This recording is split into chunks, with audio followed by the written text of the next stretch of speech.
Hello and welcome to the movieboozer.com virtual pub. I am Bill Leon, subbing in as host for Ken Ekman, joined by Hawk Ripjaw. Hello. And Bill Arsenault will be joining us in a few minutes. And we did our big Oscar stream this Sunday. The Oscars are over. This was an underwhelming one. I don't know about you. Oh, I liked it. I thought it was a really good one. I mean the winners. Okay, yeah, the winners. I want to say the nominees and the winners, really. The nominees and the winners, really. I think there were so many good movies this year that a lot of the nominees were givens, and that we were hoping to see a lot more of them. One of my biggest frustrations with the Oscars this year was that they upped the total of Best Picture nominees to 10, and they don't even go for that most years. Like, this was what, 6 this year, 7. Yeah, well, and I mean, there's definitely the argument about Creed and Straight Outta Compton not getting Best Picture nominations, but I think a part of that is also Inside Out and Anomalisa not getting Best Picture nominations. Yeah, or Steve Jobs for me. Steve Jobs and Sicario. I haven't seen Sicario. Yes, In fact, what would you have taken out to put Sicario in there? Like Bridge of Spies? Yeah, I haven't seen Bridge of Spies, so I haven't either. Yeah, I haven't seen Bridge of Spies, and I haven't seen what was the other one? Steve Jobs. I haven't seen Brooklyn. Brooklyn. I don't know about. The Best Picture nom for Bridge of Spies felt very much like a circle jerky. Hey, Steven Spielberg hasn't gotten anything in a while. Let's put him on there because he's Steven Spielberg. You know, so. The movie was well reviewed and people liked it, but I never heard anybody talk about it being a fucking amazing movie or anything. I know that the Coen brothers worked on the script, and the main point of praise that I heard about Bridge of Spies is their work on the script, and that was evident. Yeah, I don't know. I thought the Oscar ceremony itself was really good. It was the best one it's been in a while. Mm-hmm. Although Neil Patrick Harris last year was pretty good. Way better than Billy Crystal a few years ago. Like Billy Crystal's just too old to be doing this shit, I think, and like the whole thing when he did that musical number and he was dancing around on the stage, it was just awful. He's done that every year he's hosted. Well, fuck all those years. He's always bad. Bill, you're muted, by the way. Yeah, fucking yeah, it's I don't know. But did anybody? What was that TV show he had with Josh Gad, the comedians? Did anybody see that? No, I wanted to though. I mean, I was interested. I haven't seen it though. I can't speak. Did that get canceled or something? I think it was only supposed to be like a miniseries. Oh, okay.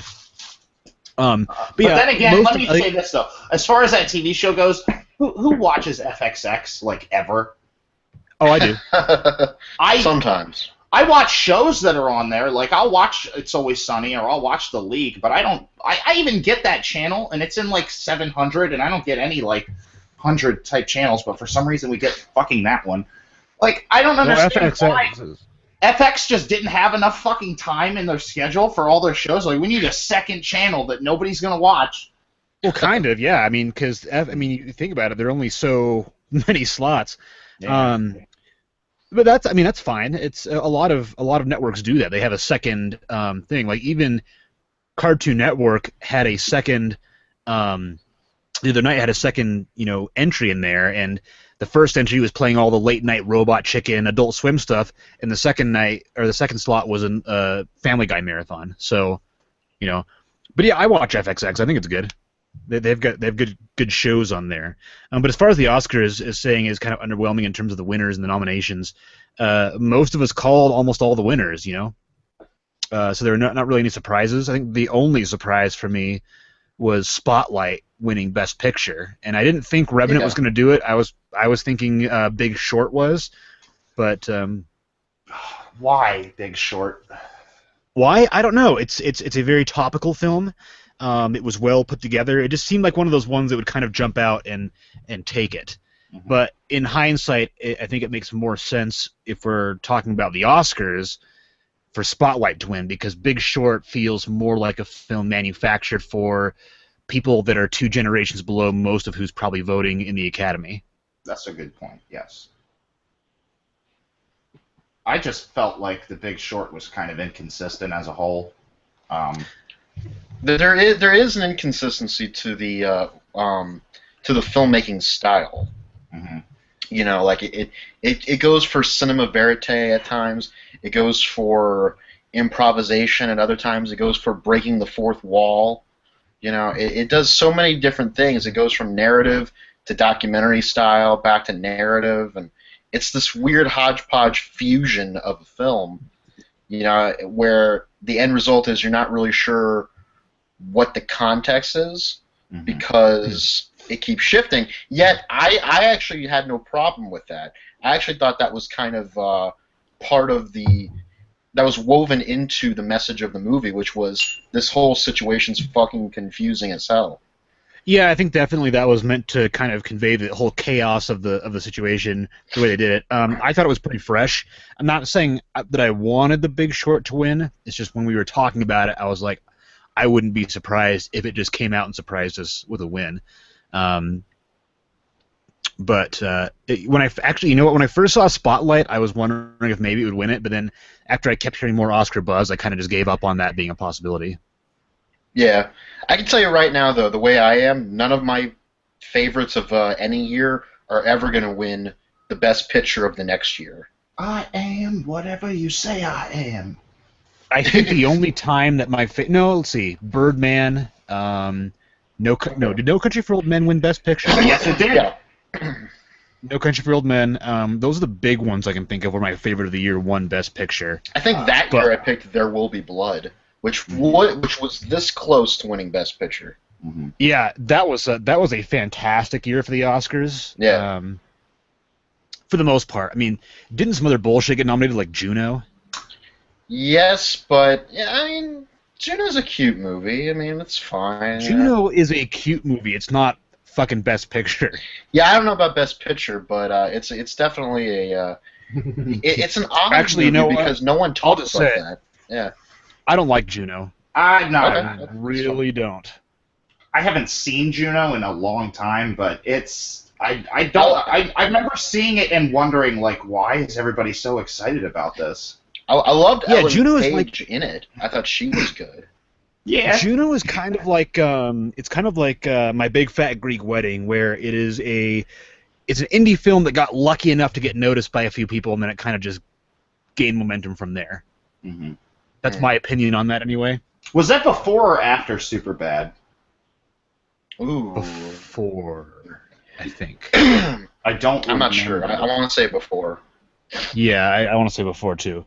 Was it 2008 or 2007, Juno? I think 2007. Superbad was also 2007. I'm just wondering because obviously Superbad kind of like made Michael Cera more profitable. So I mean he's like the co-star of Juno. Well, no, he's not. He's like the fourth co-star. he's the guy who impregnates her. So yeah. Kind of that movie's weird because it's like you think it's about this pregnancy, but then it turns out to be about a romance or about a girl kind of growing into her own, really. So it's an interesting movie. I'm gonna have to give it a rewatch one of these days. So Superbad was technically before Juno. It came out in August of 2007. Juno was December. Yep. Okay. Yep. Okay. I think that yeah. Okay. Well, anyway. And then Scott Pilgrim was like the absolute top of Michael Cera type filmmaking. That was 2010. Then they did. Yeah, I know, but that was like the apex of Michael Cera right there. Yeah, I mean it was good. Did you guys see Youth in Revolt? Or I did. No, I didn't see Youth in Revolt. He played like an evil counterpart to himself. That movie was okay. It's okay, but first of all, it hasn't aged well. There's mad parts of it where you're like, what? It's kind of like stylistically all over the place, and it tries all these different things, and it's not consistent. Is it designed to be that way, but they can diminish the effects of it? If you mean like they fucked up, yes. Okay, I was doing a George Lucas. I know. Well, that's what I mean. Like that George Lucas quote is him admitting that he fucked up. You fucked up, yeah. Oh, we can diminish the effects of it. What does that mean? It means means we hide the fact that he fucked up. We can cover it up with some sugar. Just put a little salt on it. It'll be fine.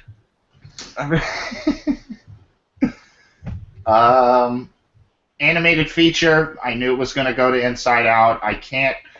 That was a given. I can complain about it because it's like fucking Disney takes this shit every year when they don't deserve it. Paranorman should have won against Brave. What's it called? Box Trolls should have won over Big Hero 6. And I only say Box Trolls really should have won because Paranorman got snubbed before. Box Trolls was good in its own right. Box Trolls is Box Trolls is solid. I wouldn't say it was better than Big Hero 6 though. Ooh. Did you see it? Yeah. I think it is better than Big Hero 6. Big Hero 6 kind of doesn't know what to do with its third act, and I don't know. There's problems there for me, but I saw the trailer for Laika's new movie. I forget the name of the movie, but I saw the trailer for it when I went to the theater to see The Mermaid this weekend. Stephen Chow's The Mermaid. Oh, how is that? It's actually very good. It's Kung Fu Hustle, Stephen Chow? Yeah, Kung Fu Hustle. It's like the biggest movie in Chinese, modern Chinese film history right now. Yeah, I really like Stephen Chow. I liked him ever since Shaolin Soccer. I haven't seen that one. Yeah. Is that worth it? What, the Shaolin Soccer? That's a good movie I should see. It's really goofy. Yeah, but I like Kung Fu Hustle a lot. That's just like... That's a very Looney Tunes movie right there. So is The Mermaid. The Mermaid is very much goofy. It's got a little bit more of a heart to it than you would think. But it's just as absurd and just as Looney Tunes-esque as you would think. You know, Stephen Chow, you can tell, is someone who loves silent film comedy. Well, why don't you give your review of it? If you... Of The Mermaid? Sure. Yeah. What was funny about The Mermaid was I was one of the only people in the room to not be an Asian American. Okay, where was this? Was this in New Orleans? No, this was actually down the street from me. Okay. In Harahan. It's an AMC Elmwood theater. It's called the AMC Elmwood because the Elmwood neighborhood that it's in. And this particular AMC gets a lot of independent movies.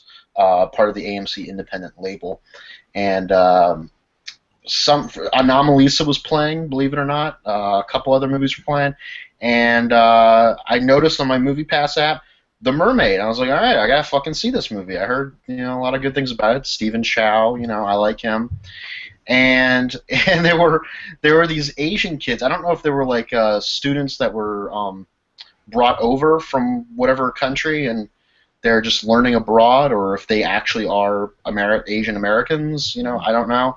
But they were laughing at things that I wasn't laughing at. Like they were picking up on things like ADR problems and dialect problems that I didn't think were funny. But looking back, I was like, I could see them thinking that's funny.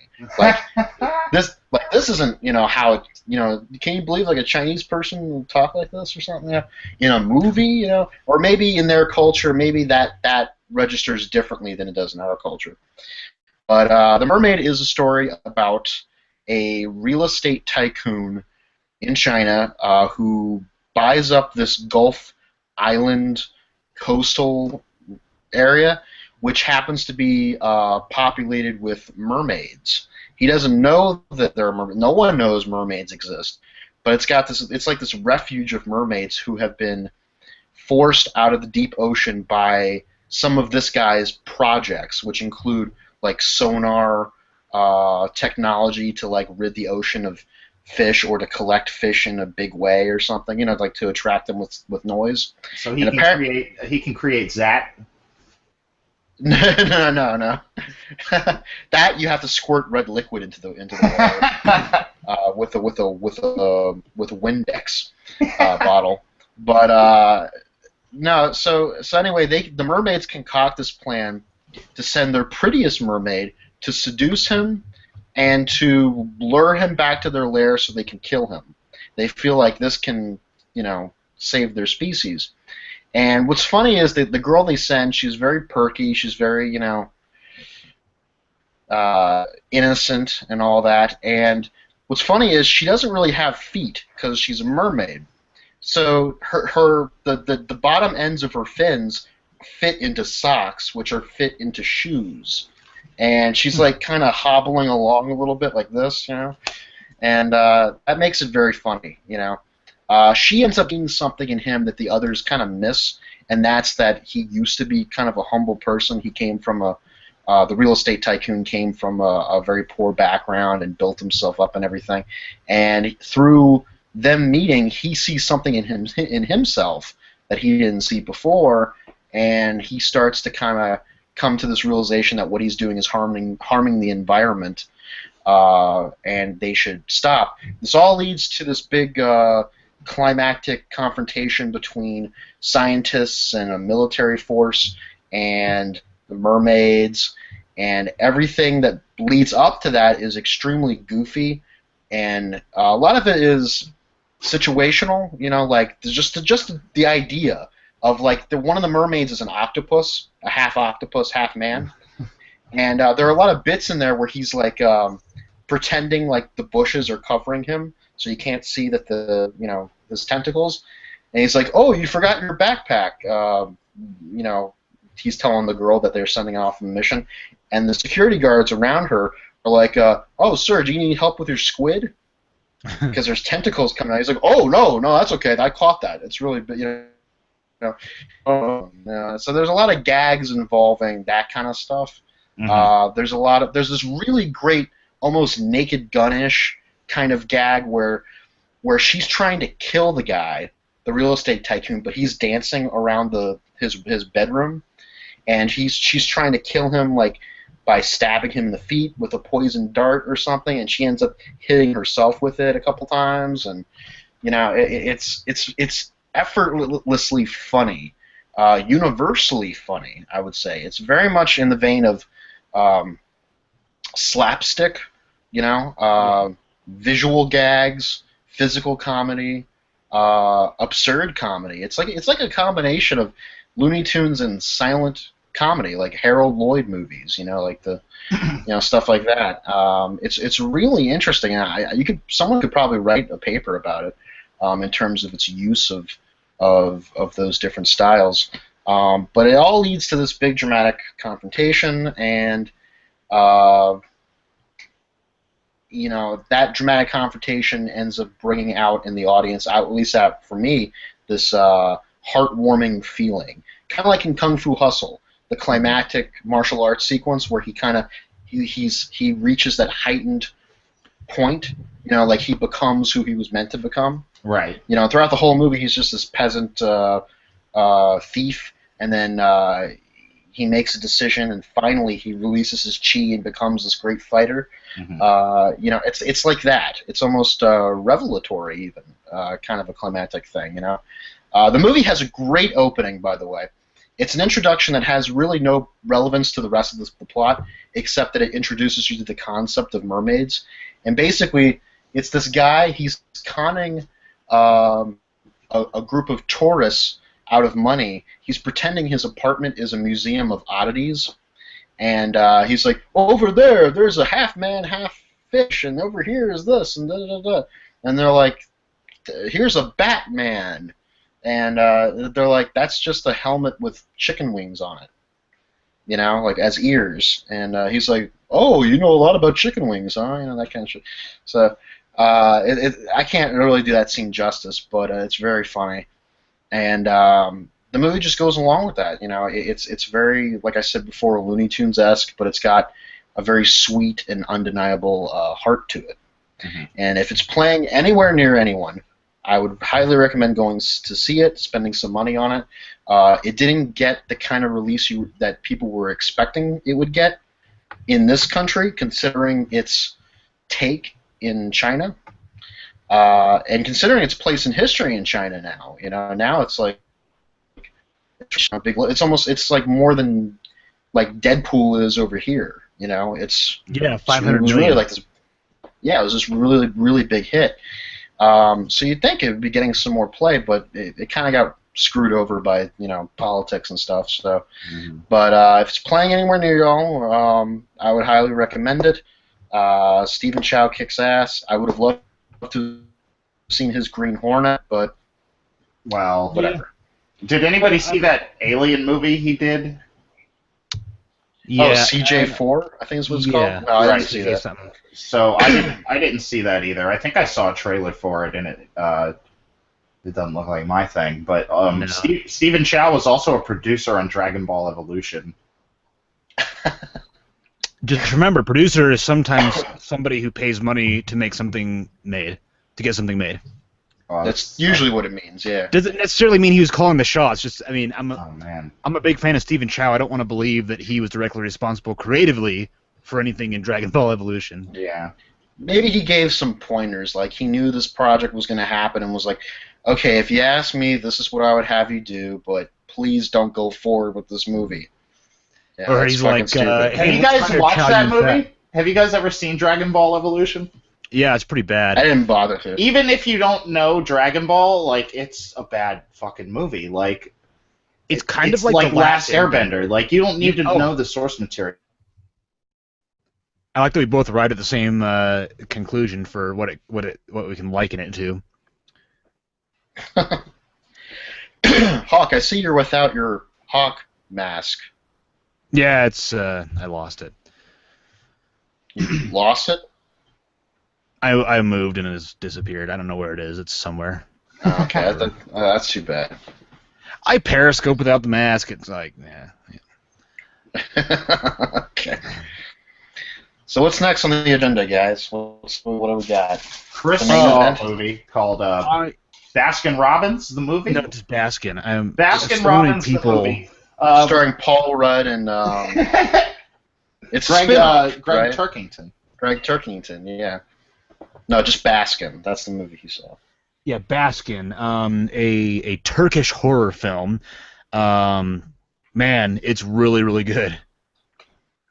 So, you know, we get offered screeners now and then, and that one kind of jumped out at me as like, you know, these cops go to an abandoned house and they find this, you know, they unleash a gate into hell or something like that. And I was like, okay, that sounds kind of good. So I requested the screener and I watched it, and as I was watching it, at first I thought, I was like, yeah, this is gonna be a pretty decent movie, hopefully. And then as I was watching it, this is one of the best horror films I've seen in a long, long time.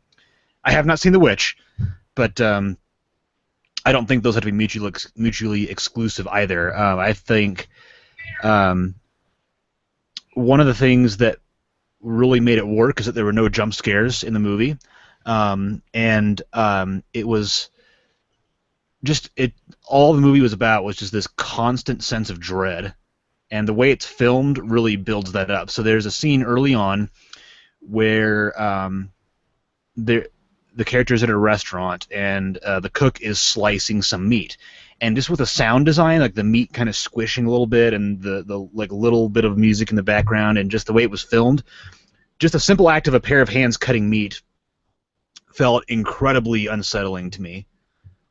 Just this really sick dread in my gut.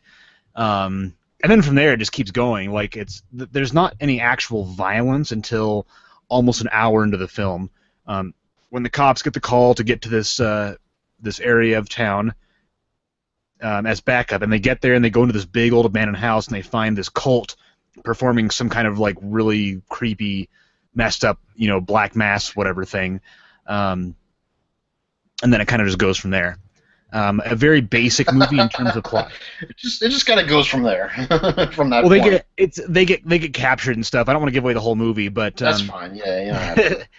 And it's just like, again, there are moments where it gets gory, but nothing jumps out at you. But it's really all about just being creepy. Like the cult leader, he says something like, you know, tonight when realms unite and heaven or hell meets earth, you're joining us here, and and he's like you die as you sleep and you resurrect when you wake up, and it's just like kind of just like weird shit like that, but it's just so creepy. They got the scariest looking dude in Turkey to play the villain too, by the way. He's got like kind of a scrunched up face a little bit. I don't know. He's like, I can't make the face, but he's scary looking. He doesn't wear makeup. That's the way the guy looks. And he plays a really good villain. The movie is shot kind of shot and lit similar to something Dario Argento might have done back in his Suspiria days. Okay. Really bright colors. There's lots of color in the movie.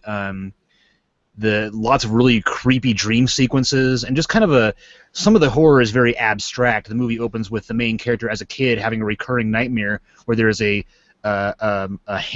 robed hand reaching out for him, and you don't see the source of that hand. You just see stark blue and red lighting, and the hand just reaching out. So it feels kind. I got a very strong Suspiria vibe from that. But man, the movie is just so good. There's a lot of emphasis on doorways. Like, he steps through a door in the abandoned house and finds himself back in his old house when he was a kid, and then wakes up from a dream where he's back in the diner again. And it's a very strange movie that seems like it doesn't make a lot of sense chronologically as you're watching it, but as it gets to the end, you're starting to see how it pieces together, and then there's just like fucking ridiculous plot twist at the very end where it ties everything back together. Like, it's actually like when I finally saw like how the final like shot, I was like, oh shit. So yeah, I loved the movie. I'm working on the review right now. It will be a toast. Probably will be a DVD Blu-ray purchase when it releases on disc. Oh wow. Who directed it? You said it was Turkish, so it's probably someone we don't know. Cam something. Cam Evernal. Oh, okay. Yeah, I don't know that person. And it gets really messed up too. It gets really nasty. Like what the cult people do. It's like it was almost exhausting watching this movie. Was it almost like Lords of Salem exhausting? Not. I know that's a hard comparison to make because some people didn't like Lords of Salem, but I actually was creeped out by a lot of the shit I saw in that movie. Tell me how you were exhausted by Lords of Salem. That creepy woman that appeared on stage in that theater, she's like, welcome, that lady. And I don't know if you call her a lady. That's no lady. Yeah. Don't This is the Rob Zombie movie we're talking about? Yeah. Okay. The one that there's a Sailor Moon zombie, Sailor Moon zombie. The one who's in every zombie movie that he makes. Yeah. She's even in Super Beast, though. It was kind of like that. I mean, it's just like so much weird stuff happens. Then when it gets to like the gory stuff, it's like, and now this guy's getting the leg chopped off, and this guy's getting his intestines pulled out, and it's just like, Jesus Christ! Like this movie spent an hour just with build up and tension, and all of a sudden it's exploding this fucking orgy of gore. It's not torture porn, but some of the things that happen are just like, you just kind of want to sit down. It's kind of like Human Centipede. That's not a bad thing, right? Where Human Centipede 3. It's not like that. What I'm saying is, it's like that in that it's built up to the point where there's exhaustion. But with Human Centipede 3, it starts from that point and never has any build up. It's just all exhaustion. Mm-hmm. But it's exhaustion, like you're yawning, like, okay, get on with it, No, exactly. So the movie opens with that dream sequence where you see the hand, and that's kind of creepy. And then it goes flash forwards to all the cops being at the diner together, and they're talking. There's the meat cutting part. There's a creepy looking guy wearing a hood that brings the meat in a bucket to the cook, which is kind of weird. So already you're the movie is slowly training you to be nervous. And then one of the cops goes to the bathroom, and he looks down at the soap dish, and there's a frog in the soap dish. And for some reason, there's a lot of frogs in this movie. And he like touches the frog, and it jumps out of the soap dish. And then he glances in the mirror, and he looks like really frightened all of a sudden. Then he just starts screaming, and you have no idea what he ever saw or why. And when they asked him later, he's having he was a like, panic attack. He was like, I just felt like I was going crazy. So yeah, like this, like it very slowly eases you into how awful things are about to get for these characters, which is a great psychological trick that the movie uses, like using kind of innocuous things to just make you kind of nervous, and then it just kind of was like, boom, fuck you, this is all messed up now. I would say it sounds like it's making the audience feel suspicious that the movie has ulterior motives in store. Something lurking. Something. Yeah. Tricks. About to come out. So I like that. Yeah, I like absolutely. when movies play around like that with your emotions. Playing with my money is like playing with my emotions. Yeah, exactly. So really fantastic movie, really great horror flick. Definitely, it's coming out later this month, so definitely check it out. Like VOD or. I think so. Yeah, it just says releases March 25th. So. Okay, we'll keep an eye on it for it. So what's next? Gods of Egypt. Well, no, wait. No. I don't want to talk about it. I made a comment, almost as a joke, but there's a point of conversation here, which is social media turning movie directors into adult babies? Yes. I think they were already adult babies. This just gives them an outlet. I think that's a better way of saying it. You know what I mean? Same with most artists, really. But are you talking about Alex Proyas? Yes. Yes. Yeah. Oh, goodness. People didn't even like Dark City when it came out. It's like, well, yeah, but Roger Ebert also liked Revenge of the Sith. Like, I'm not saying Dark City is a bad movie. I'm just saying. Movie criticism is not a science. It's not really. You can say it's an art. You can say it's an acquired niche and everything, but it's not really. Yeah. It's not like there's a definite, finite, mathematical, precise way of calculating how good a movie is. It's really just depends on the person. I think he was kind of saying that like people just expected to not like this movie, and he's right.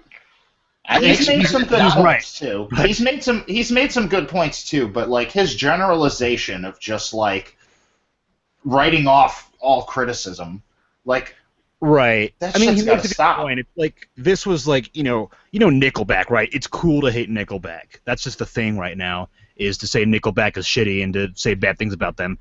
And so he has a good point in that it's like, yeah, people saw this movie and they went in because they wanted to dislike it. So he's got a good point there, but on the other hand, his movie was not very good.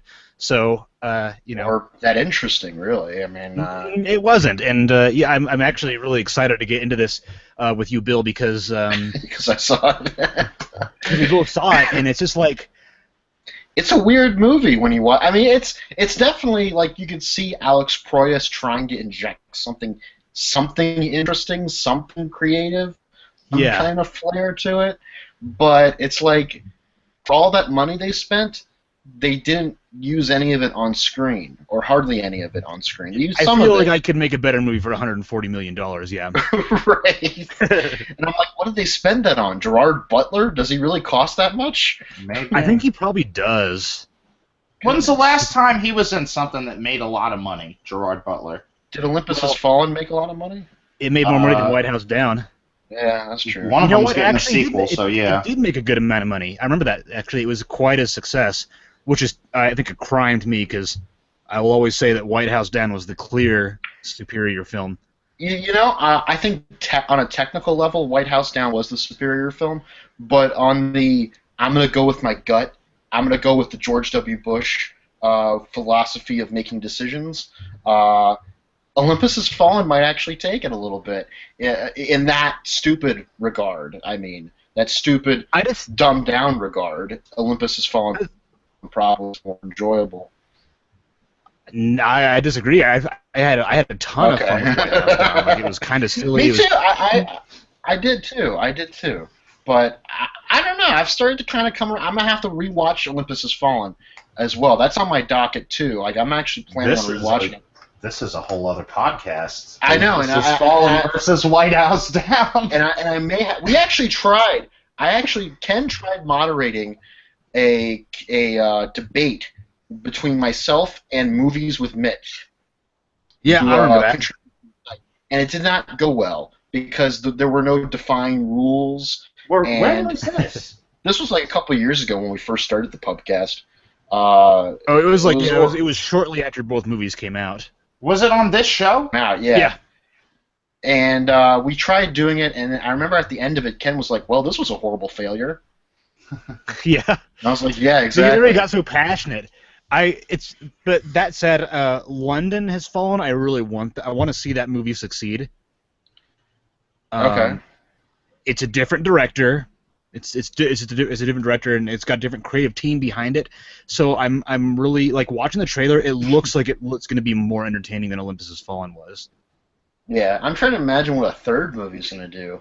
I'm like, okay, Olympus Has World Fallen. has fallen. Ah, gotta save the universe. Like Olympus Has Fallen. Okay, that's like a code word for the White House has been taken over. Fine. London Has Fallen. They're playing around with that old song, "London Bridge Has Fallen." Yeah. What's the third fallen? Like Hell, Free I've Fallen? fallen and I can't get up. Life alert. Okay, that's a go. Free Fallen Actually, with the Tom Petty thing. Free The fall. London Has Fallen storyline Freedom sounds, Fallen. it sounds really stupid in a way that I think might make a fun movie. Like if the movie is aware of how dumb it is, where it's like we've killed all of the world leaders except for the president, and we're gonna kill him too. And it's But like last. it's a gathering of all the world leaders, and they all fucking die except for the president. Like we're gonna hunt him down if you don't give him. It sounds like what happened in G.I. Joe Retaliation when they released all the nukes. Yeah. Remember that? It's Yeah. like, world peace. I destroyed every nuke ever. Dangerous game. Just make a fucking point. Yeah, that was so. And Hopefully, all the world it's leaders fun. are reactionaries. Yeah, it might be fun. I'm definitely gonna see it I'm gonna have to see it this weekend. But yeah, Alex Is it coming out this Proyas. weekend? Yeah, this for me this Thursday night. But Oh shoot, you're right. Damn. Okay. Yeah. Oh, I'm gonna have to see it. Cool. So I don't know who's scheduled to review it though for the site, so I don't know. I don't know. That hasn't Speaking of come out movies yet. that are fun, I want to say, like, first off, my snap reaction to Gods of Egypt is that this movie has no idea how much fun it could have been if it had went down that path. Mm-hmm. Yeah, definitely. It could have been almost like not Dune. Dune is kind of taking itself a little not seriously, but it's trying to do something like heightened. It's trying to reach for some sort of grander task at hand. Gods of Egypt could have just been like, okay, we have this balls-out ridiculous story where Ra, the sun god, fights a giant space worm. That was so weird, but that was an awesome scene. Can we have fun with that? Can't we have fun with that? Yes. You know who we should hire? The guy who did Knowing with Nicolas Cage. All right, that could work. I feel like it could, like, remember Wrath of the Titans, the Clash sequel? Oh yeah, it had what's her face? The woman from Gone Girl in it, and she does this like warrior scream in the trailer. She's like, oh, Oscar winner, whatever her name is. I don't think she won the Oscar for that. I think she was just nominated. Oh shit. Rosamund Pike. Rosamund Pike. She was a Bond girl in Die Another Day. Yeah. So, Wrath of the Titans was so much fun for me because it was so fucking stupid, and it knew exactly how stupid it was. Mm-hmm. And that's where Gods of Egypt kind of falls apart, is where it doesn't really know how dumb it is, and it tries to go for a fun Steven Sommers style action movie with like buddies and wisecracks and all that shit. Like there's people crack wise so often in this movie, it's ridiculous. What, in Gods of Egypt, you mean? In Gods of Egypt, yeah. Oh yeah, you're right. They do, especially the thief character, the young thief guy. Brendan who, Thwaites. the narrator. You're right. I don't fucking care what his name is. His He was in Twilight? He was in what's it called? The Giver. He was in The Giver. Oh, he was that guy. Okay, Yeah, he was the main guy I in got The you. Giver. He's the main guy in The Giver. Yeah, he makes almost every line from him is a wisecracker or some blunt dialogue. Like Horace is going to save my girlfriend. Yeah. Can you elaborate and say it maybe in a wittier, more dramatic fashion? No. I'm gonna add that to the reviews. Do a shot every time he talks about his girlfriend. Yeah, that's all he ever. I mean, I know that's his mission, but I mean, That's all that comes out of his mouth. Is like, you gonna save her from being dead? that gonna save my girlfriend. That and stupid wisecracks like get your own water. It's not really a wisecrack. That's more like a punk teenager just doesn't want to do something because That's more like the screenwriter doesn't know how to advance the characters, and so he has a meaningless conversation between the two of them. This movie has so many problems with it, and we haven't even gotten to really talking about it. We are, but we haven't really gotten into it. Somebody, when I was reading the initial reviews for this, people kept mentioning Iron Man, and I was like, how does that have to do with Iron Man? And then I watched it, and I was like, oh my gosh. There's Iron Man. It totally is. Yeah. Because at the very end, he has a fight with like a bigger, worse version. He has a bigger, worse version of himself that he has to fight. It's like a, combination of all the other gods, and it's like a bigger, like they fly around and shoot at each other. You know what I mean? Right, and they have to, when they mutate, and what's funny is they build up the mutation thing in the beginning of the movie, like, the gods can change shapes into all sorts of creatures like these. I was like, okay, so we're going to see some shape-shifting. They can really only change into one other creature, and it's the same goddamn looking creature. I know, right? It's like the one with the long nose. Yeah. Yeah, the Anubis-looking guy, Right, I'm like, that's not multiple creatures, that's one. And maybe he has wings. Right, yeah, and that's impressive. Don't get me wrong, I can't do that. But you're kind of lying, and they turn into, like, Colossus, too. They got, like, and they all have X-Men powers, where they each have specific things, One's a Brainiac. Well, that's okay, but... They're gods, right? They're supposed to be like that, but... the god of love, the god of this, the god of that. Speaking of brains, though, like, what the hell is Chadwick Boseman doing in this movie? He needed a paycheck. I don't know. Why? He didn't have to be in this movie. He just came off of playing James Brown and Jesse Owens. Not Jesse Owens. No, not Jesse Owens. Jackie Robinson. No, Jackie Robinson. Yeah, okay. I was thinking Jackie something. He's like, you know what I should do next? This movie. I'll play the god of smarts. Yeah, the god of knowing stuff or whatever. Like the god of knowledge. And yeah, I knew this movie was probably doomed from like the first line, where it's like, what was it that he said? It's like the generic line for narrators in movies. Like, a lot of people don't know the story, but it's or whatever it was. Do you remember that? Yeah, I remember that. I remember that very clearly. I can't remember the exact line, but well, I don't remember it that clearly, but yeah, I remember that. Yeah, no good movie has started with that line. No, not even Green Lantern. Is that how that movie started? It started with Jeffrey Rush saying something. Like before time. He played that fish Green Lantern character. And he played, shit, I forgot about him. He just narrated the beginning, that's all. Just a little bit. Like before man, there were the Green Lanterns or some crap, I don't know, It's one of those epic kind of things, And in Gods of Egypt, we never see the thief guy become the old guy, the narrator. We just hear him as the narrator. Too. So it's kind of like, what? I just liked how, okay, so spoilers, nobody cares about spoilers. Like he just randomly died at the end. Yeah, we don't even hear from him. He's just like, oh, well. He's like, oh, okay, and he died. He's like, what part of him was so wounded that he died? Oh, like, that part. He almost fell off a cliff. No, I saw him. I think he got stabbed a little bit, if I remember correctly. Like, a little bit. Come on, anybody. Like, based on what he survived so far in the movie. Yeah, right. No, you're right. You're right.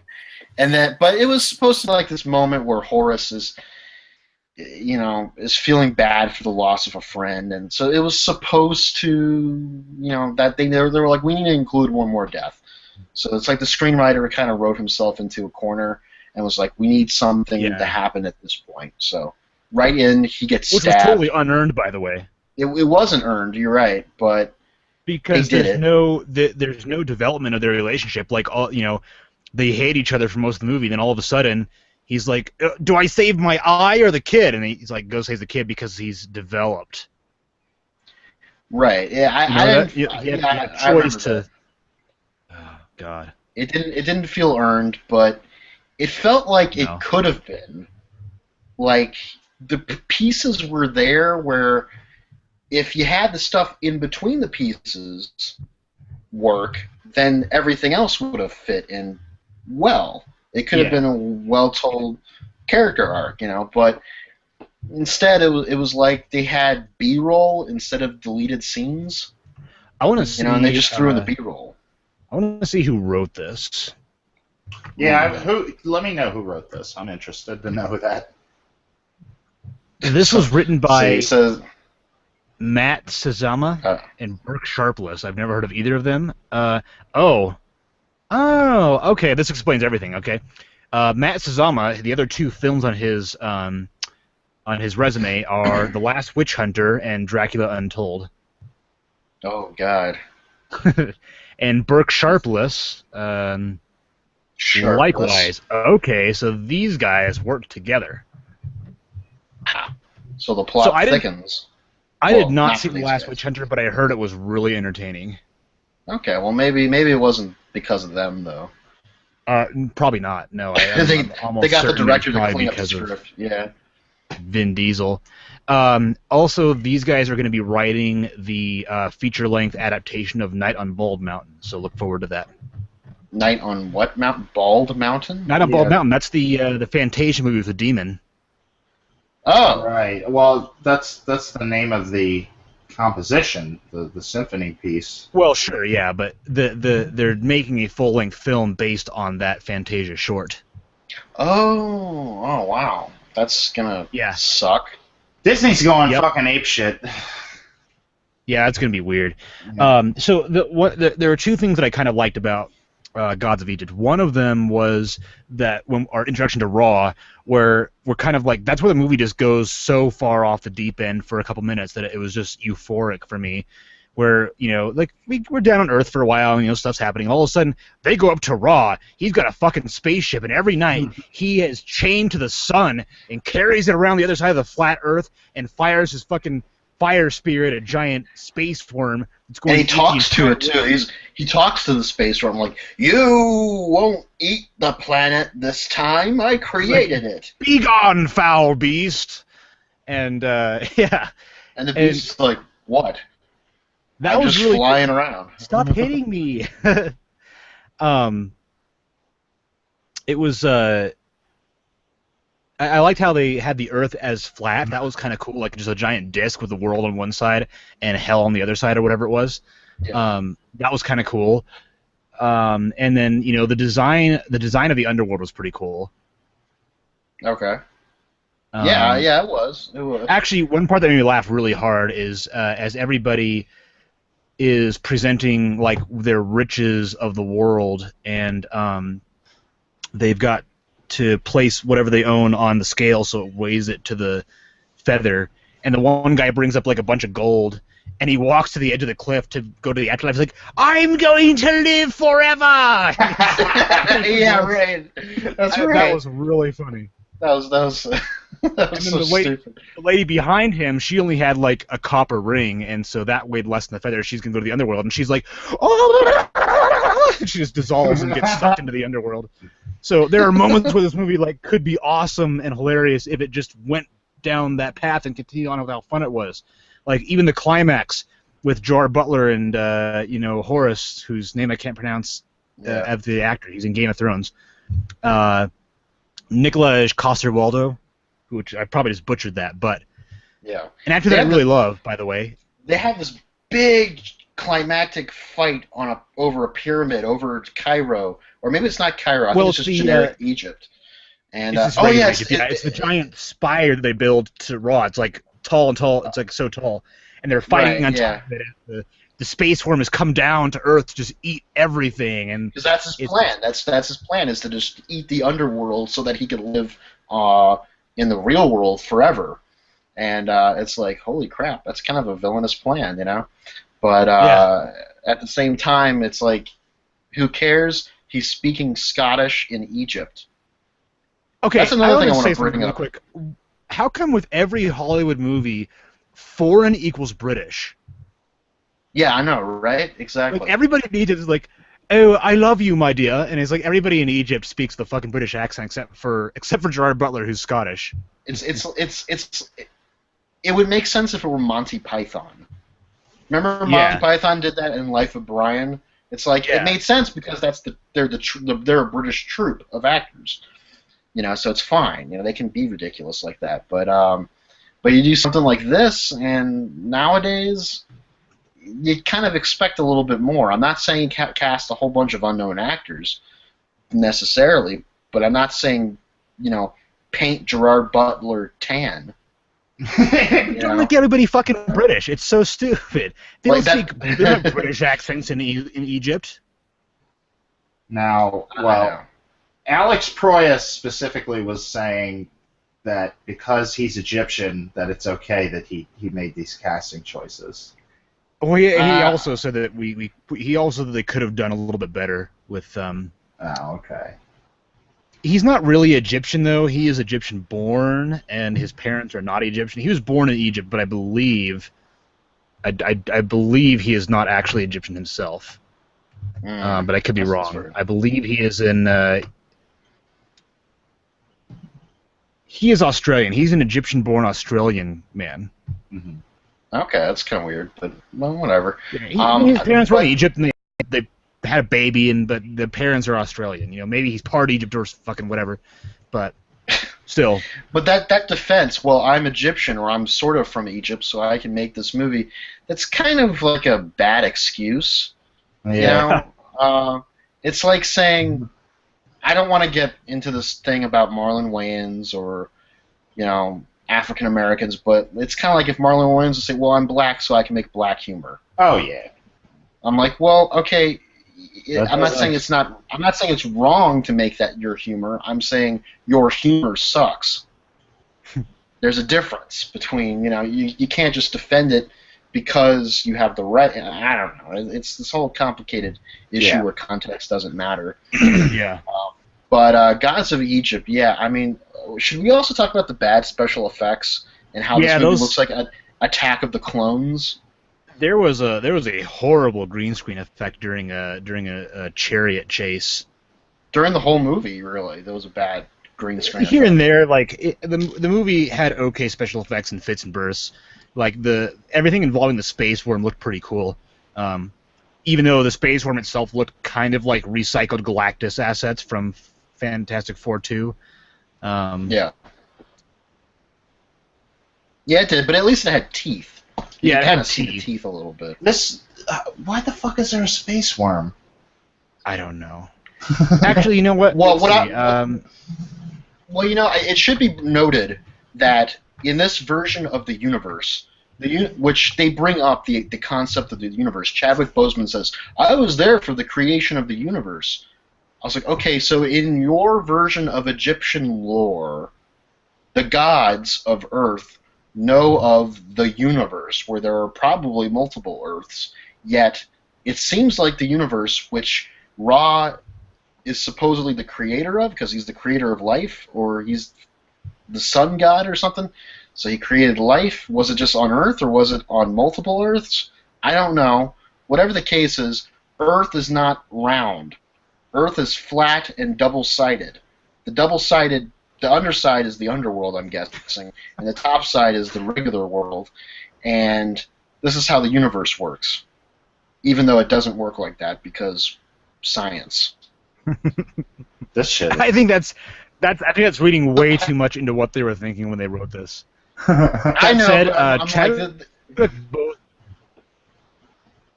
Boseman was a lot of fun in the movie. I'll say that.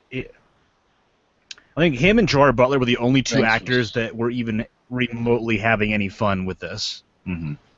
I don't know. Gerard Butler maybe was having fun. It seemed more like he was on vacation, like an Adam Sandler movie, like where they go, let's go film in Hawaii. There were parts of it where I was like, okay, he knows what he's in is really stupid. Like when he's talking to the goddess of love, whatever her name is, and she's got a bracelet where if she takes off the bracelet, the demons will get her. Don't ask.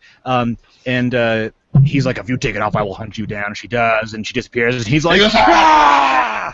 Yeah, like the most comical, like angry scream ever. and it's never explained why the demons are after her. I mean, she kind of explains it a little bit, but it's very confusing because of her accent and also because the words they use don't really congeal to a correct sentence. Didn't she? Didn't she used to be She used to help out with Anubis or something. Yeah. She used to be part of the underworld, right? And then she transferred to a different department. Yeah, no, Horus liked her, and so he killed all the demons so she wouldn't have to be bound to that or something. But it still didn't make any sense, because I was like, well, if she's a god now, why does she have to worry about this fucking shit? Why are there so many complicated rules? You're gods. I don't know. I mean, this movie it just invented different things to happen so that it could do stuff. Like I don't. Yeah. It was. Oh, one thing that really bugged me too, speaking of special effects, was the effect of how the gods are taller than everybody else, and so you get this incredibly unsettling effect where all the god characters are 2 or 3 times the size of the human characters, so they're standing next to each other, and there's a height difference that's very obviously a shitty computer effect, as opposed to something like Lord of the Rings, where it looks Lord of the Rings, where he used strategic framing in Fellowship of the Ring to show that Gandalf was taller than the hobbits. But no, it doesn't look right. There's just so many things about this movie and the special effects that just doesn't look natural. There are movies that have special effects where it looks okay, it looks like it's part of the world, and then your brain can believe it because they integrate it well into the world. But nothing about Gods of Egypt's special effects looked organic. My brain was constantly telling me this is not real. Mm-hmm. It reminded me of a Bird-Eye Gordon movie from the 50s or the 60s. If you don't know who Bird-Eye Gordon is, he's the man behind movies like oh god, now I can't think of the names of the movies. Basically, his movies involve giant characters, whether they Village of the Giants, or maybe it was Valley of the Teenage Giants or something. I don't know. It was a movie where teenagers became giants, and basically he shot from the ground up, almost forced perspective to make them look big. Yeah, so it's Village. Village of the Giants. Yeah, there you go. And he had a lot of movies like that where he did special effects of that nature, and the Amazing Colossal Man. Right, he could tell it was always crap. Yeah, I looked him up on Wikipedia. Mystery Science Theater did these episodes, and you could tell there were always crappy effects, but he kind of had a sincerity to him. He kind of wanted to do these movies because he liked fantastical stories and fantastical effects.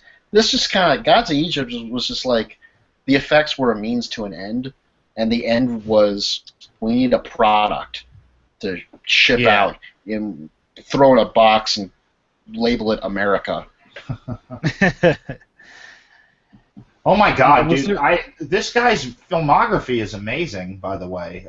Who, Bird-Eye Gordon? Yeah. 1958, something called Attack of the Puppet People. I don't know what the fuck that is.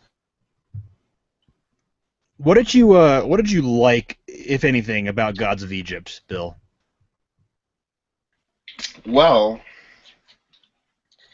I wrote in my review for Dig magazine, which will be coming out tomorrow, that while the character arcs and the general story arc and everything wasn't earned, the developments weren't quite earned because nothing was really earned because they didn't really take the time.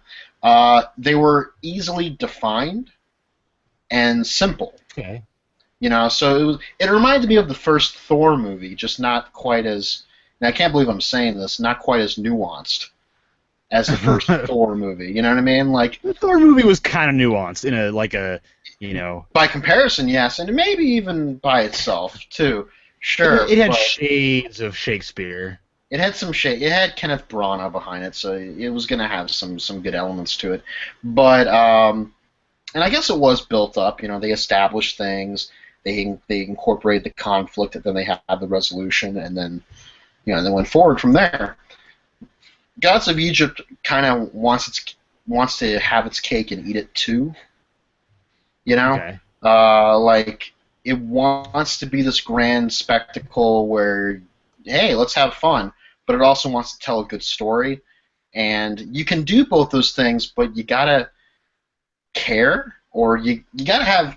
I'm not saying Alex Proyas didn't care. I'm saying someone at some level didn't care, and probably the producers, probably the studio.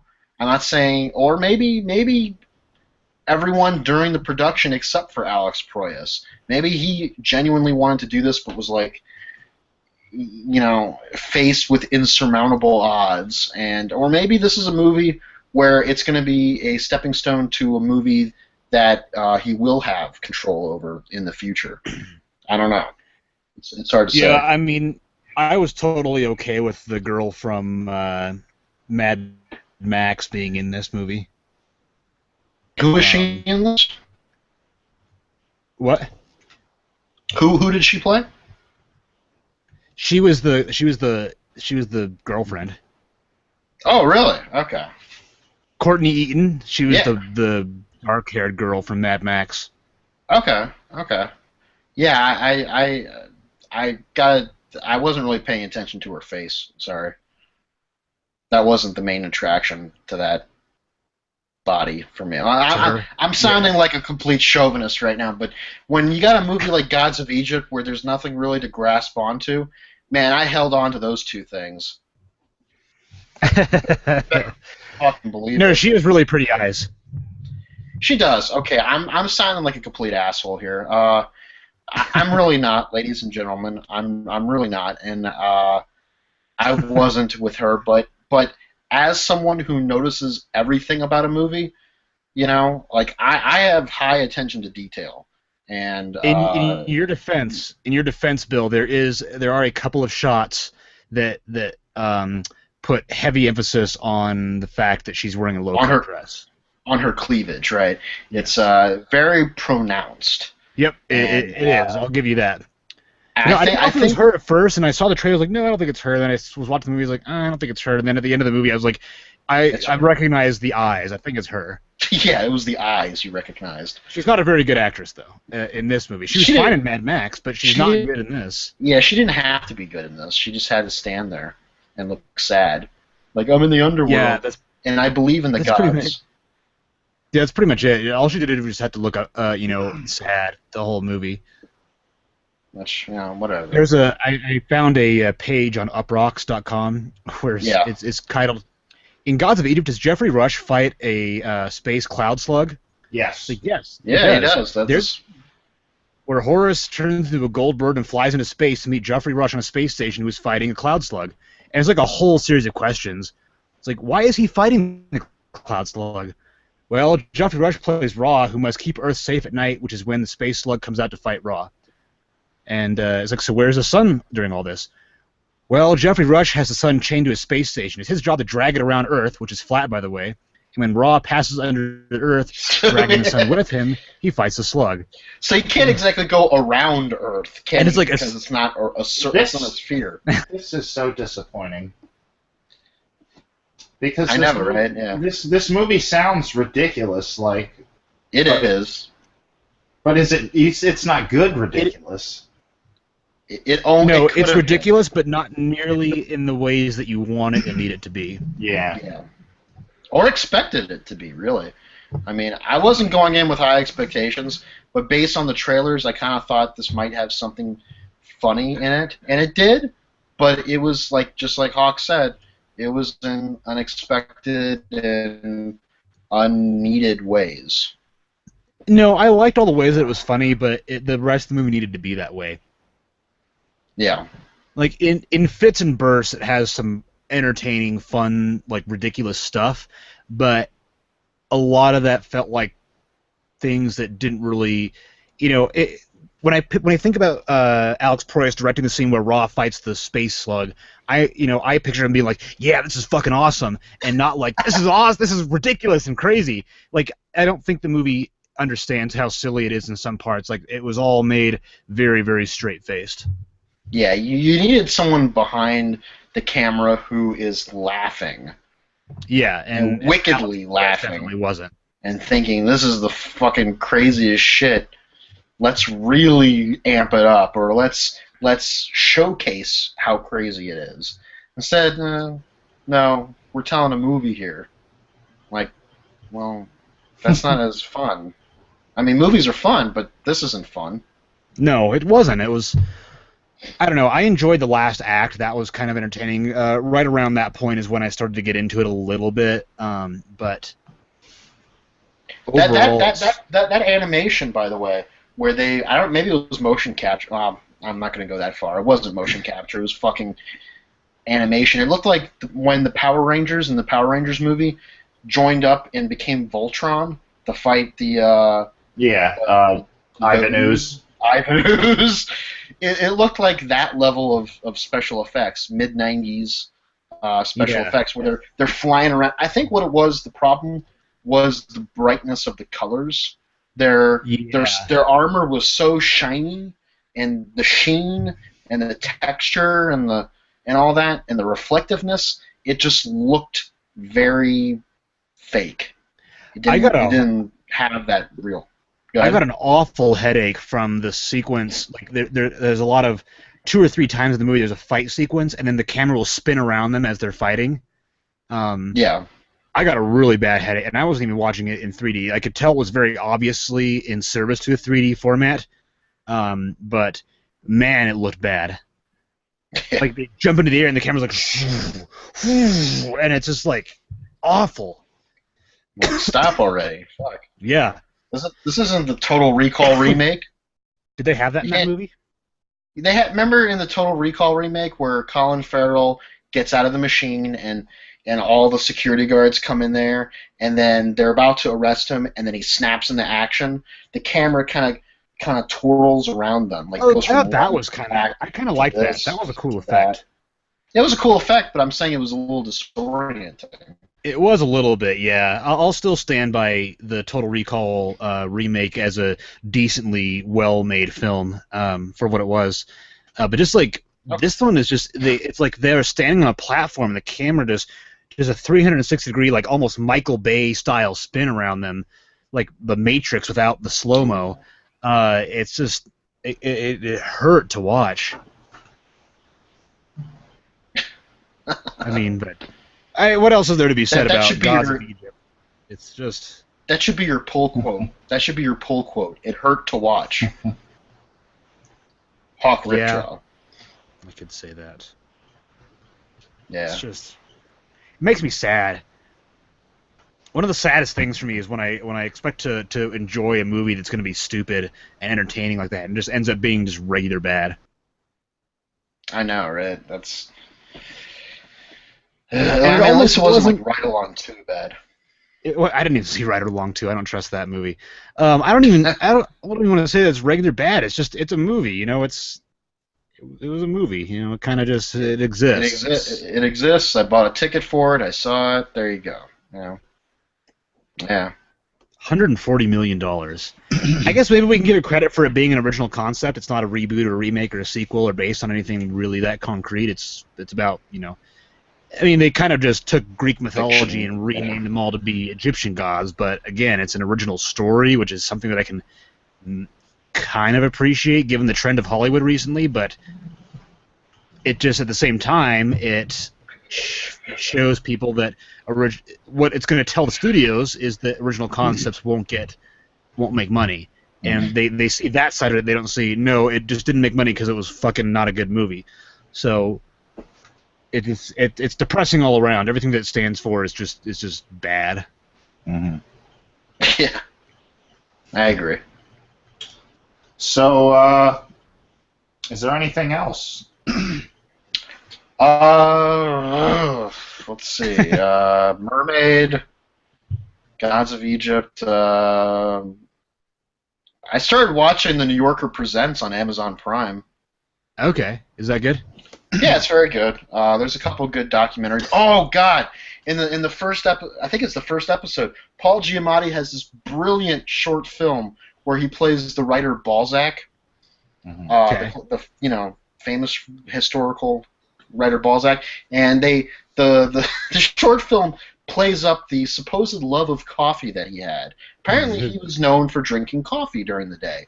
So they're like, let's show Balzac drinking 50 cups of coffee before noon. And this is a short film. Paul Giamatti is literally drinking cups of coffee, and they're counting along 1, 2, 3, 4, and then he does a little bit after each drink sip of coffee. He like says some thought or something profound, or he says like, "Man, are these beans like something or what?" And he's talking about the qualities of the coffee and how strong it is, or how not so strong this cup is, or it's something really. It dragged on, but it was funny because it was dragging on, because they went with it, because they ran with it, and you wouldn't think that this would be a funny concept, but it was for those few minutes. Paul Giamatti just drinking coffee, pretending to be this famous writer from history. I crack up every time I think about it. It's the first to watch that. Yeah, it's on Prime. And I just finished the first. I guess it's the first season of Superstore on Hulu.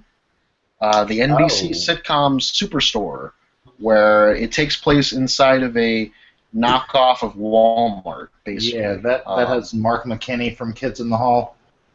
Yeah, he's really good in it, and it's got America Ferrera, who's kind of okay. It's not a bad show per se. There's some annoying elements to it, but I think what I like about it most is how it kind of gets right the retail working experience. I worked at Walmart twice. Mm-hmm. Once as a cart pusher and once as an overnight stalker. Mm-hmm. And it gets that camaraderie between the employees and management and with each other, and just the day-to-day dealing with customers and all that kind of stuff. It actually gets that pretty accurately, and I was pretty happy with that. I haven't watched that show J.J. Abrams produced with James Franco, the one about Kennedy, the time travel Stephen King thing. Yeah, I haven't watched that yet, but they're on episode 3 now, I believe. My dad has read that book probably 3 or 4 times. He loves it, so that gives me reason to check out the show.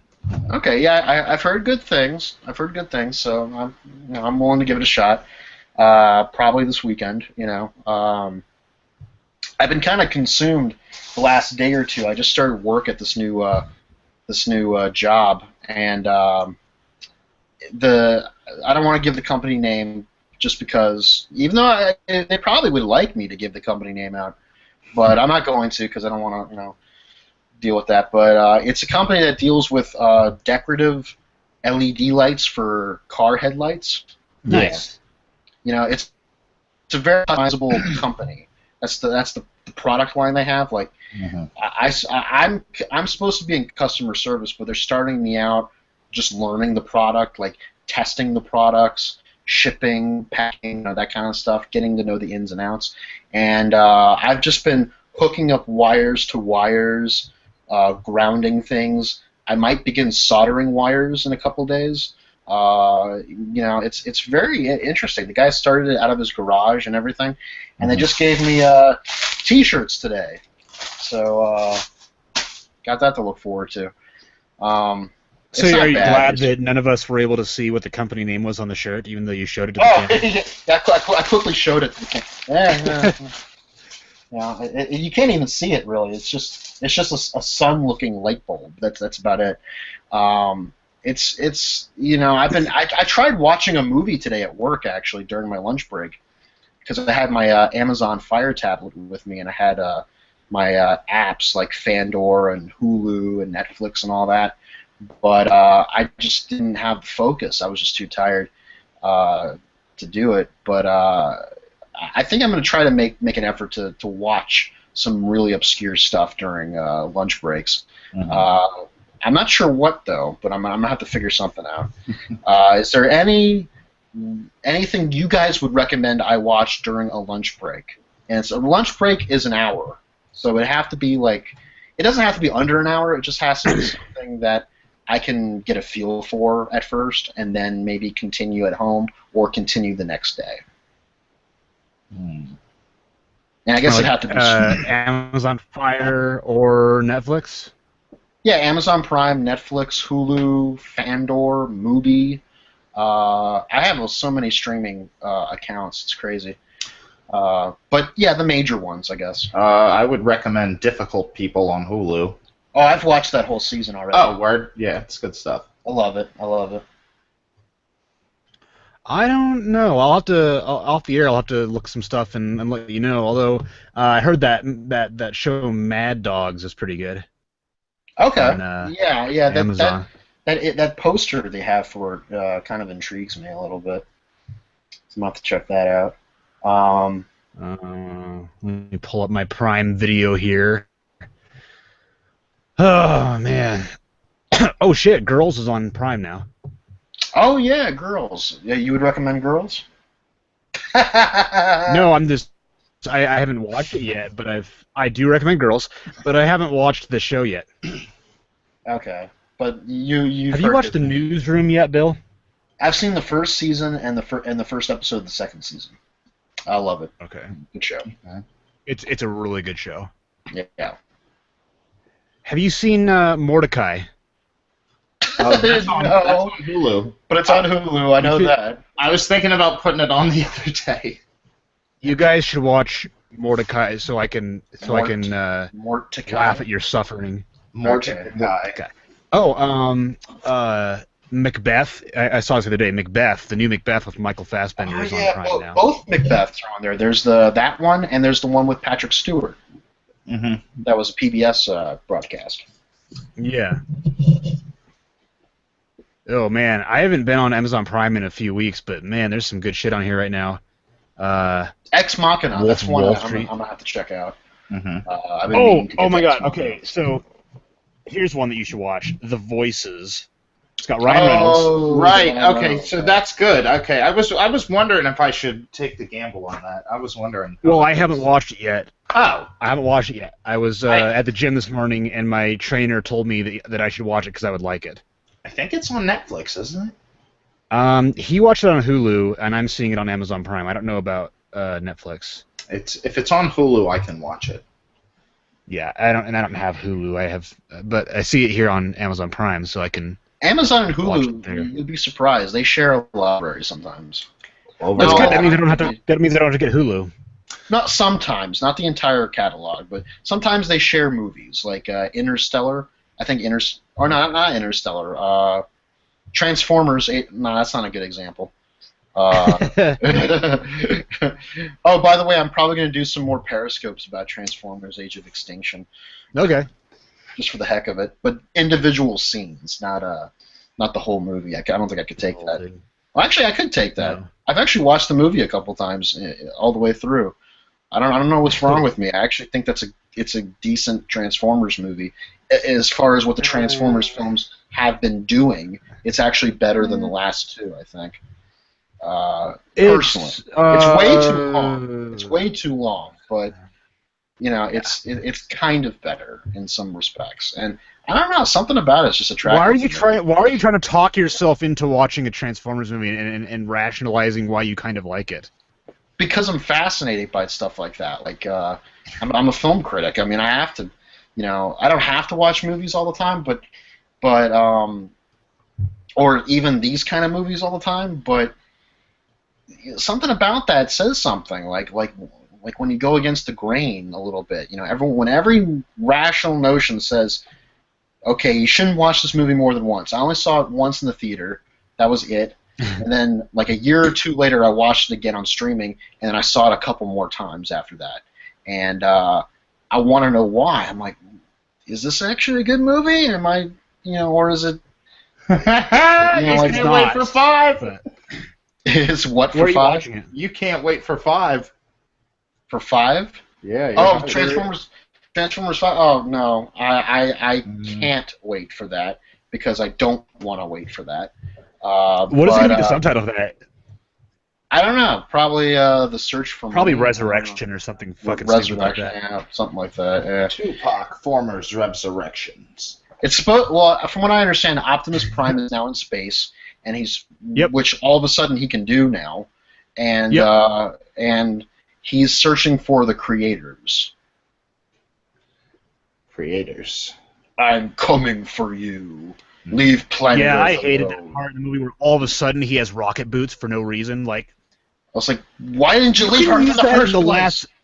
in the last 8 hours of Transformers stuff. Right. The movie has video game logic, like literal video game logic. When you talk about video game movies, like people talked about that Tom Cruise movie, Edge of Tomorrow, as having video game like elements, and it kind of did to some respect, but I didn't. I was like, no, that's not video game movie. I was like, this is video game movie because it's like, okay, I defeated the boss character. Now I've earned this level of power. Now I've gotten the key to open this door, and it's like something like that where it's like old school style, almost arcade game, Nintendo style video game thinking, which isn't the worst thing. It's just we've kind of grown away from that, and Michael Bay hasn't. So. Did you see I Frankenstein? Am I gonna have to watch I Frankenstein now? I Frankenstein is on Prime. I'm just saying. Yeah, I know it's also on Hulu. Oh God! All right. You should. It's really amazing. In the ways Gods of Egypt wasn't good, is I Frankenstein good? Yes. In that respect. Absolutely. Okay. Oh, okay. Well, then maybe I'll who- watch Gods and Frankenstein. You know the source of I Frankenstein, right? What's that? It's based on a graphic novel written by the big black dude from the Underworld movies. Oh, okay. And then he produced the movie as well. I Frankenstein. You know what Frankenstein I'm movie? also not really sure. There's a Frankenstein What? movie that's out now on video on demand. I think it's just called Frankenstein, with Danny Houston, and who plays Dr. Frankenstein. And I forget who it's directed by, but it's actually like a well-known foreign filmmaker, and it's supposed to actually be pretty interesting. It's supposed to be pretty good. So I might have to give that a I don't look. really. I'm not really sure how. I'd like to learn how Amazon Prime categorizes their movies because we have more like Interstellar, Selma. What? It may be maybe in some weird, twisted, sentimental way, but those two movies are completely different. Yeah. Exactly.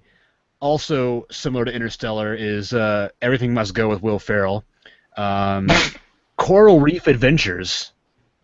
Maybe with that And- respect to the IMAX, but I don't know. Also is I'm just throwing out a few that you can watch, Bill. So the other one is okay. Ink. I think you've seen Ink, right? What's Ink? Is that a documentary? Yes, Ink. No, it's a movie. It's really good. It's a few years ago that I watched it, and I almost got a chance to see the director and meet him. But it's about like kind of like one layer beneath our world are these people that fight for us as we sleep and hold off the evil bad guys that want to come kill us. And this guy named Ink, in order to become I think it's like in order to become kind of godlike, he kidnaps his girl to take her to these creatures. It's kind of an emotional movie. It was really good though. Okay. Like my description is not giving it justice, but Yeah. it's a really great little indie film. Okay. I thought maybe it was like a documentary about oil or something. Ink. Or about Yeah. like tats or something. Or tats, or maybe it was like a corporation movie, like the Ink, something like that. Yeah, I think I've got enough movies now to where I can get a head start on a playlist. Yeah. Okay, here's the IMDb description. It says, a mysterious creature known as Ink steals a child's soul in hopes of using it as a bargaining chip to join the Incubi, who are a group of supernatural beings responsible for creating nightmares. Let's see, that sounds like an awesome movie. Yeah, so that description is a lot better. Yeah, the Incubi, the ones that create nightmares, and the Dream Warriors, or whatever they're called, fight them off every night, and then Ink takes this girl, her soul, to get to the Incubi and become one of them. And meanwhile, in the real world, she is comatose, and her dad is trying to figure out how to save her.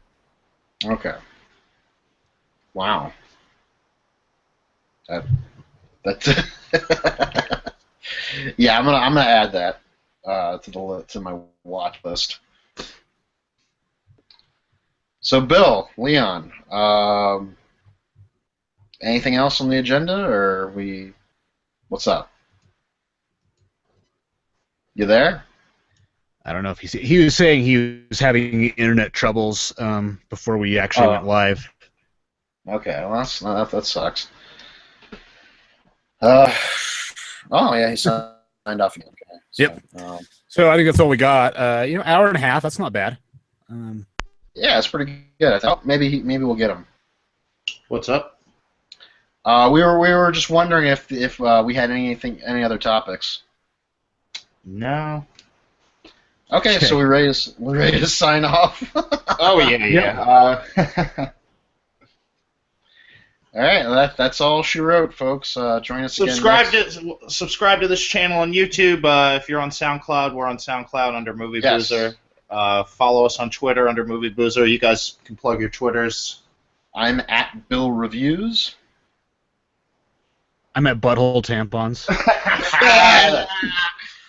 That's a good old. That's a good old kicker right there. And join us next week when we will be discussing London Has Fallen, more than likely.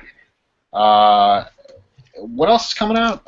Night of Cups, I think, but that might only be in L.A. and New York. And Whiskey Tango Foxtrot. Yep, and Zootopia. So we may or may not watch some of these movies. Whatever the case is, we will have something to talk about next week. Join us. Yes, join us.